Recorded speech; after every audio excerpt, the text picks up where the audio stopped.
தாத்தா ஆ தூங்க போகிறதுக்கு முன்ன எங்களோடு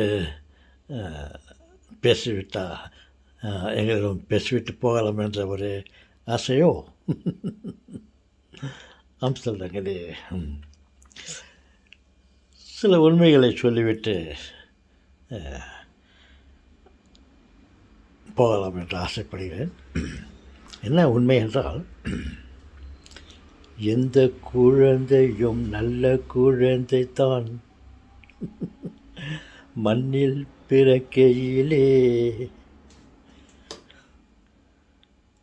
அந்த மாதிரி முதல்ல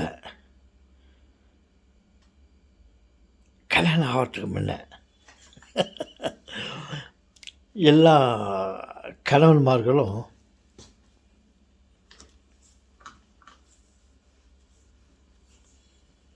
இப்படித்தான் இருந்தார்கள், வீரர்களாகத்தான் இருந்தார்கள்.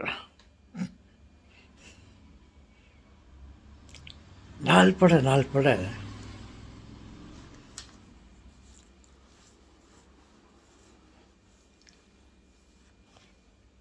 கோழைகளாக மாறிவிட்டார்கள். தாத்தா மீசையை முறுக்கு தாத்தா, பயந்தவன் வாழ்ந்ததில்லை. மீசையை முறுக்குங்க தாத்தா. இல்லை செல்வங்களே, மீசையை முறுக்கினால் வீட்டில் அமைதி கிடைக்காது. இதை அறிந்து தான் மீசையை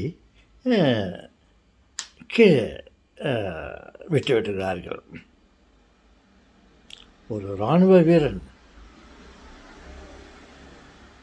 அவன் மிகவும் வீரன், சூரன், வீர சூரன். வெளியில் இருக்கும்போது, இராணுவத்தில் இருக்கும்போது அதேமாதிரிதான் பல அதிகாரிகளும் பெரிய அதிகாரிகளும் வெளியில் அவங்களுடைய வீராப்பே வேறு. வீட்டுக்கு வந்த பிறகு டோர்கிட்ட வந்த உடனே, வீட்டு எதிரில் வந்த உடனே ஆட்டோமேட்டிக்காக அது மிஸ் கீழே வந்துடுது.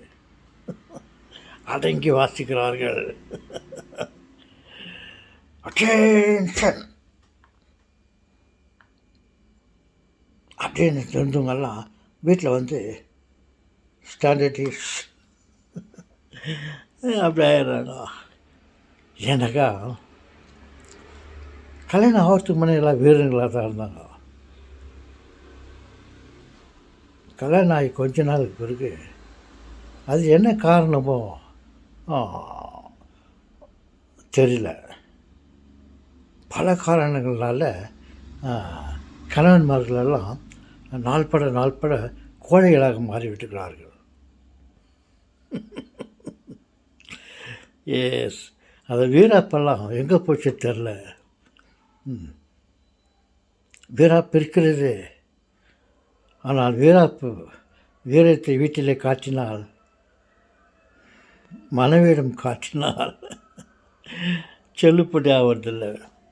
அதனால் மனைவி கிட்ட வெளியில் வீரனாக இருந்தாலும் மனைவி கிட்ட வீட்டில் வந்து அடங்கி விடுகிறார்கள். இல்லை என்றால் அதே வீராப்போடு வீட்டில் மனைவி கிட்ட வீராப்பு காட்டியிருந்தால் வீடாக இருக்காது, அமைதி இருக்காது.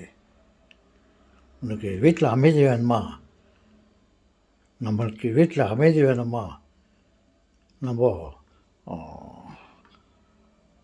அடங்கி வாசிக்கிறது தான் நல்லதுன்ட்டு தெரிந்து வைத்து கொண்டிருக்கிறார்கள், தெரிந்து கொண்டார்கள்.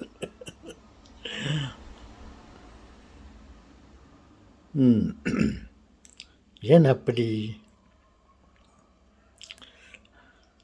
ஓகே,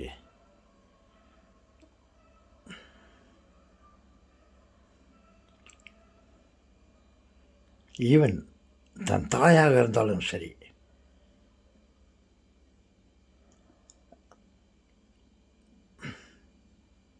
அவர்களை பார்த்து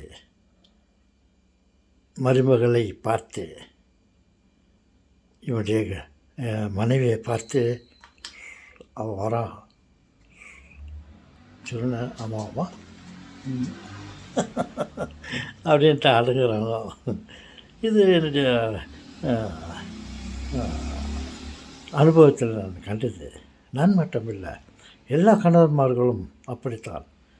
கல்யாணம் ஆகும்போது வீர சூரனாகத்தான் இருந்தார்கள். கல்யாணம் ஆகி கொஞ்ச நாளுக்கு பிறகு அமைதியாக இருக்கிறது மேலே. வீரப்பை காட்டுவதற்கும் ஆவதில்லை. வீரப்பை காட்டினால் வீட்டில் சமாதானம் இல்லை. அடங்கி வாசிப்பது தான் அமைதியான வாழ்வுக்கு ஒரு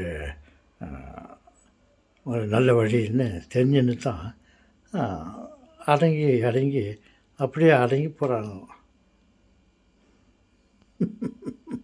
அது என்ன காரணமாக இருக்குன்னு யாரால சொல்ல முடியாது.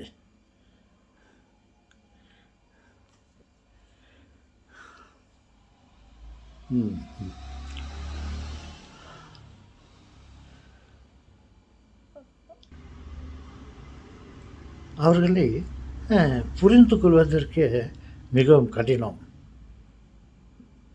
நாம் நினைப்போம் அவர்களை முழுவதுமாக நாம் தெரிந்து வைத்து கொண்டு இருக்கிறோம் என்று. அப்புறம் பார்த்தா சிவாஜி கணேசன் ஒரு பிக்சரில் பாடுறாரு. என்ன பாட்டு பாடுறாரு? பெண்மனதை புரியவில்லையே என்ன பாடுறாரு. ஓகே சொல்லுங்களே, வந்துட போகிறாங்க. தாத்தா என்ன தாத்தா நீங்கள் மிஸ் முழுக்குங்க தாத்தா. பாய்.